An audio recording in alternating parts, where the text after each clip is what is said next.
ce Big Bang Technology nous donne beaucoup d'outils pour permettre de répondre aux besoins de ce client-là.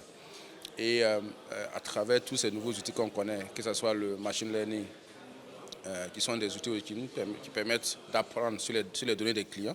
Aujourd'hui, il y a beaucoup de données que ces clients génèrent à travers nos applications mobiles, à travers les interactions qu'ils font avec nous, à travers les réseaux sociaux. On a beaucoup de données de ces clients-là qui nous permettent de répondre et d'analyser et savoir quels sont les problèmes de ces clients, quels sont les besoins de ces clients, quels sont les problèmes qu'ils rencontrent, ce qui permet aujourd'hui d'anticiper souvent leurs besoins et d'anticiper. On dit souvent que c'est pas avoir le problème, c'est pas qu'un client ait le problème, mais comment fixer le problème sans qu'il ne se plaigne. Donc le client peut avoir des problèmes. Il sait qu'en utilisant un produit, ça peut ne pas fonctionner. Mais comment s'assurer quand il a des problèmes qu'en un clic, il ait la réponse. Pas besoin d'appeler le directeur général de la banque, il n'est pas besoin d'aller sur les réseaux sociaux pour se plaindre. Qu'on réponde aux besoins de ce client-là très rapidement. Et ce Big Bang Technology nous permet aujourd'hui de répondre à ces besoins-là de façon très rapide. Souvent, il y a ce gap, je peux le dire, il y a cet écart entre ce que nous sommes en train de faire et ce que le client ressent. Et c'est pour ça que réellement on a besoin de data. Et quand on parle de data, c'est les données sur le client. Cette data aujourd'hui nous permet de connaître le client. Par exemple, si vous êtes client d'une banque, on doit pouvoir avoir tout ce qui est comme données sur vous. Donc ça permet de savoir où est-ce que vous êtes passé par exemple, avec votre carte. Est-ce que vous avez eu des mésaventures avec votre carte? Est-ce que vous avez eu des paiements qui ne sont pas passés? Ensuite, c'est reproposer de nouvelles solutions à travers ces données-là. On sait par exemple que vous avez de nouveaux besoins et à travers ces données, on peut proposer des solutions. Vous savez, comme on le dit, c'est work in progress. Voilà, souvent, ce n'est pas dans l'immédiat qu'on propose ces solutions, mais on collecte ces données pour s'assurer qu'on fabrique des solutions qui sont réellement adaptées. C'est un plaisir pour moi de participer à ce forum-là, la première fois d'ailleurs, mais je tire une très bonne expérience. Les sites qu'on a visités nous ont permis d'avoir une bonne visibilité sur le thème. Et le panel aussi nous a permis d'exprimer aussi les besoins et les attentes de la banque BGF Bank que je représente ici. Donc je souhaitais dire merci aussi à One qui nous permet de participer à ce forum-là et à tous les panélistes.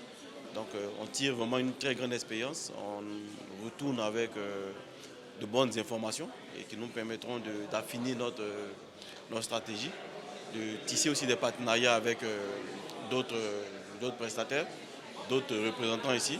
Et je pense que c'est tout bénef. On attend vraiment beaucoup de choses de ces genres de forums-là. Et je pense que moi, je retourne satisfait de la qualité d'abord des échanges et de la qualité des informations qu'on a reçues d'ici.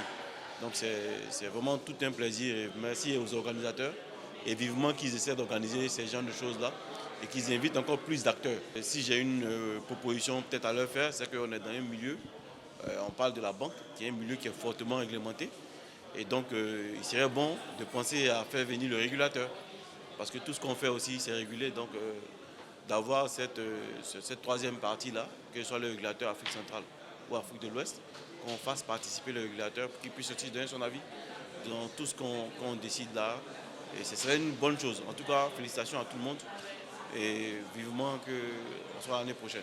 Africa Banking Forum est devenu aujourd'hui un cadre privilégié de banques, des fintech, des régulateurs, de réfléchir, de se réunir et de trouver des pistes de solutions sur leurs problématiques africaines.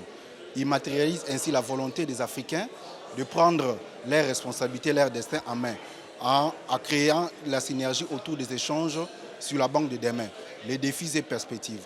L'événement a permis de dresser un regard prospectif afin de considérer l'ensemble de la chaîne de valeur des banques dans l'objectif de rendre les fonctions dynamiques capables de répondre aux enjeux du marché.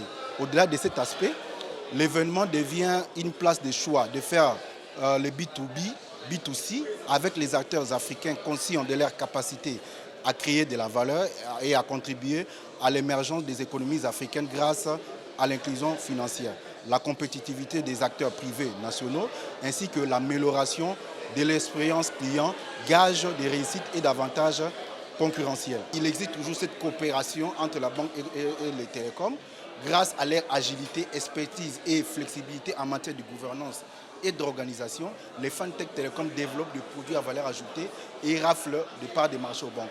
Les banques doivent créer aussi des synergies autour, par exemple, de produits co-brandés et capitaliser leur savoir-faire afin d'améliorer leur marque et prestige.